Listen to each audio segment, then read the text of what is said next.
A number of well-funded public relations organizations have emerged within the United States to help Israel justify its policies, especially the occupation and settlements, on security grounds. One of these groups is the Israel Project. In 2009, the Israel Project turned to conservative pollster and rebranding expert Frank Luntz. Frank Luntz.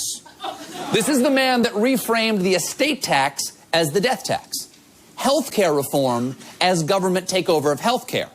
Now, some critics have called Luntz a spin doctor who manipulates public emotion, but Luntz would reframe that as Fox News analyst.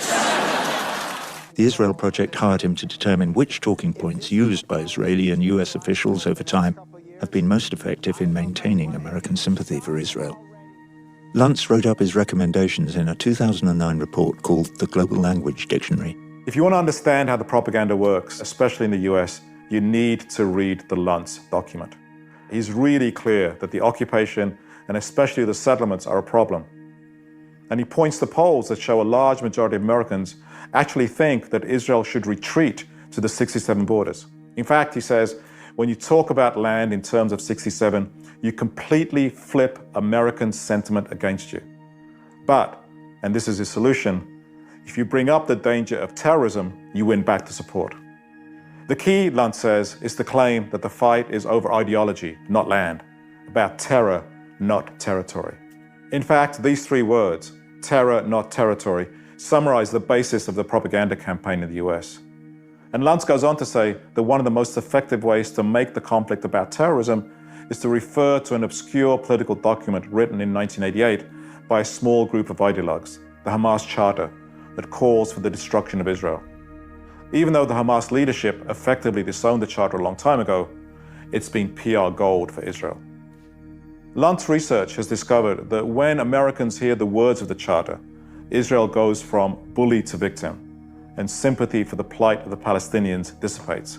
So, he says, don't just quote it, read it out loud again and again. To strengthen the case that the conflict is about terrorism and not territory, Luntz points to the effectiveness of another well-established Israeli talking point, the claim that Israel gave up control of Gaza in 2005 in hopes of achieving peace and a two-state solution, and got only rockets in return. We left Gaza completely.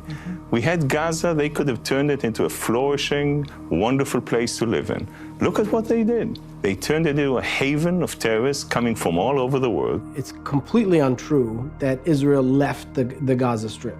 They did withdraw their colonists, but at the same time, they tightened their control over the Gaza Strip. This is Gaza's main freight route into Israel, and normally this road would be bumper to bumper with heavily laden trucks. But it's completely closed, as is every other border crossing in the country. Nothing's coming into Gaza, and nothing is getting out. So the idea that Israel left is 100% bogus. Gaza remains occupied. Gaza has no control over its coast, over its waters, over its harbor, over its airspace, over the land or its borders, over its people. Who can come and go is totally at the Israeli discretion. In Gaza, there are constant military attacks by the Israeli Air Force, by drones. Targeted assassinations go on all the time. It wasn't really a withdrawal, but the conventional shorthand in the media is that Israel was willing to give up an enormous amount to the Palestinian side, and the Palestinians responded with violence. Israel, since 1967, controlled Gaza. They gave it to the Palestinians in a gesture of peace, and all they got are a bunch of rockets in return. This is the basic frame of Israel's PR campaign. Make sure the media stays focused on terrorism and Hamas extremism as a source of the conflict, not the occupation and the settlements.